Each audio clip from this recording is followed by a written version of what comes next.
Hey, my friends, this is Ana Saravia. I hope you are doing great. It's amazing to think that we're already in October. Like they say, October, November, December, they're going to breeze, and before you know it, we're back at celebrating New Year and then 2023. What's going on the real estate market? I am sure, you've been hearing the news and all this buzz about markets slowing down and, the fact that we've seen mortgage rates go up to 7%. Does that have an impact on the market? You bet it does. It sure does, bring kind of a pause. And the reality is that we've seen so far, and the last infographic that San Antonio Board of Realtors still has is August. But in August, there was a 13% decrease in sales. However, the average price saw a 12% increase, and the median price a 14% increase. So let's be a little historical here. I remember when I first started back in 2001, over the years, San Antonio used to go up anywhere between 3 and 4%. So when you see this increases 12% year over year, it is pretty dramatic. That's a lot of increase.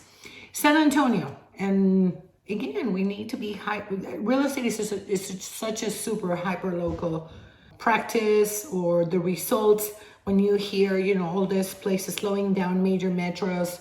That's not happening here, at least not yet.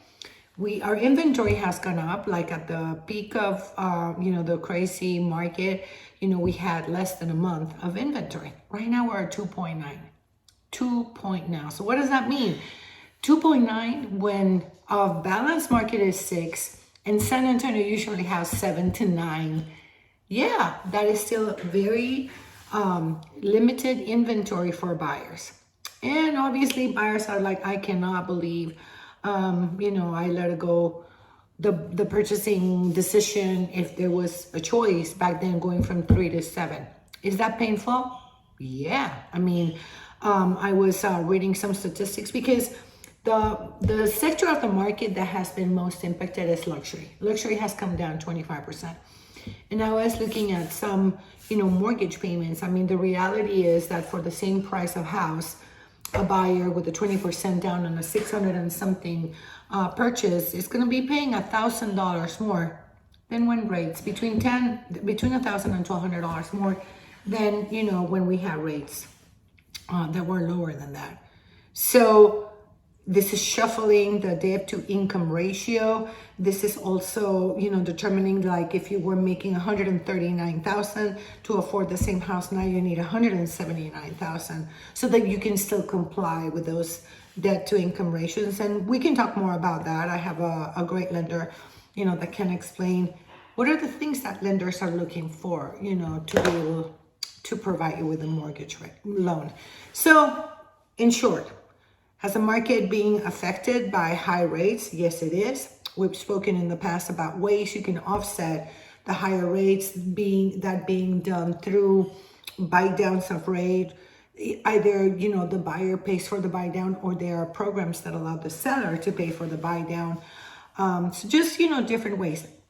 Ultimately, at the end of the day, like I love to say, we just have to keep going. People are going to still buy homes, and people are still going to sell homes.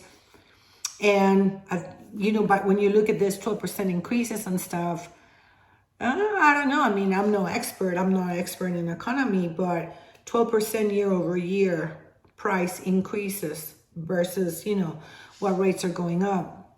You were going to have to decide, what is the best strategy for you and your family. But it seems to me that prices are appreciating much faster and higher than the adjustment for the rates. So before I let you go, I'm going to talk about marry the house, divorce the rate. I was reading right now, the best ARMs out there are for 5 years, much more than 2-year locks. And I'll give you a quick overview what an ARM is. It's an adjustable rate mortgage. So basically, you know that you are freezing your rate for X amount of times. There's 2, 5, 7. And then and they're also going to have a cap. Usually it's 2% above, not to exceed, because otherwise it would be pretty dangerous. So the thing to consider is, and I suffer from the same thing. I love, doing 30% notes because I'm concerned, about not having this secure for the entire life of the loan. But the reality is I've never stayed in a house more than 4 years. Now that's changed now because I decided that this is, if not the last one of my last homes.